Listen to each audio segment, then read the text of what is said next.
Assalamualaikum hörmətli televizor görgüçülər. Görüp atqanlar Erkin Asiya Radiosu Tor televiziyasının aptal xəbərlər proqramısı. Məzkur proqramımızda bir həftə jarayonida Uyğurlarga dair berilgan bir qism mühim xəbərlərni əsiltib ötməkçimiz. Mən Erkin. Mən Gülçehra. Bu yıllık Martin Analiz kişilik hüquq mükafatı türmədəki Uyğur ziyalısı İlham Toxtuğa berildi. Onun Amerikada oxuyatqan qızı Cəvhər İlham mükafat tapşırılış mərasimində dadısığa vakalatan söz qılıb, o haman bir günü erkinlik erişildi. Mükafat tarqıtış mərasimi 11 sentyabr günü Şveysariyanın Cenve şəhərindəki Birləşmiş Dövlətlər Təşkilatının xizmət binasında ötküzülgən. İlham Toxtuğ'un bu yıllık Martin Analiz kişilik hüquq mükafatına erişkenligi xalqara axbarat taratqularda keng xabar qilinib, xalqara cemiyetinin diqqətini yana bir qitim İlham Toxtu delosi ve Uyghur meselesiga jalb qildi. Faoliyatchilar Martin Analiz mükafatının İlham Toxtuğa berilişi Uyg'urlarning erkinlik kurashining xalqarada e'tirof qilinganligining bir ifodasi deb qaramoqda. Abduqadir Yapcanның ikinci qitim tutqun qilinib İstanbuldagi Maltepe qamoqxonasida nazarband qilinishi muajiratdagi Uyg'ur jamoatchiligini jiddiy andishiga solmoqda. Egallanishicha İstanbuldagi Bakırköy soti Abduqadir Yapcanni 40 kunlik mühletdə ikinci qitim nazarband tutib turish qarorini chiqargan bo'lib, uning kelgusi taqdiri Uyg'ur jamoatchiligini andishlantirmoqda.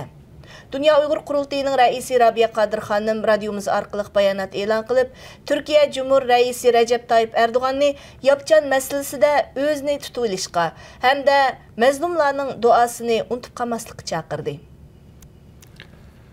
Uyghur Akademiyasının uyuşturuşu bilan tunji növbətlik Uyghur tarixi xalqaro ilmiy muhokama yig'ini 10 ayının 8 ve 9 kunlari İstanbulda o'tkazildi. Mazkur ilmiy muhokama yig'ini bosh shtabi İstanbuldagi Uyghur Akademiyasının 8 növbətlik Uyghur mutaxassislar uchrashishining asosli kun tartibidan o'rin oldi.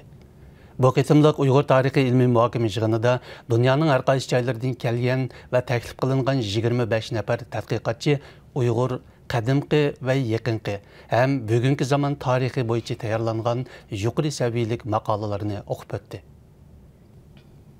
Yaqında Uyghur Avtonom rayonluq doiralar ma'arif sohasida yangi belgilama chiqarib, ota-onalarning maktab yoshidagi bolalarga har qanday usul va har qanday shaklda diniy tarbiya berishiga bo'lmaydiganligini bildirgan. Egallanishicha, mazkur yangi belgilama Uyghur diyorida 1 noyabrdan boshlab kuchga ega qilindi ekan.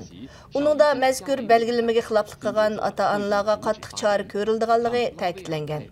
Bu belgilama e'lon qilingandan keyin xalqaro jamiyatda kuchli inkas paydo qilgan. Kuzatuvchilar bu yangi belgilamani inson haqlarining dafsanda bo'lishidagi yana bir turlik hodisa deb ko'rsatmoqda. Ma'lum bo'lishicha, bu yil yozda 9 nafar Uyg'ur o'smir Xibey o'lkasining Xingshui shahridagi kuch-qudrat futbol klubiga qabul qilinganlik uqtirishni topshirib olgan edi. Halbuki, ular mazkur klubga qatnashish uchun borganida shu yerdagi Xitoy xavfsizlik tarmoqlari davlat bexatarligi va terrorlikning oldini olish degandek banolarni ko'rsatib, ularning mazkur joyda normal dars boshlashiga to'sqinlik qilgan.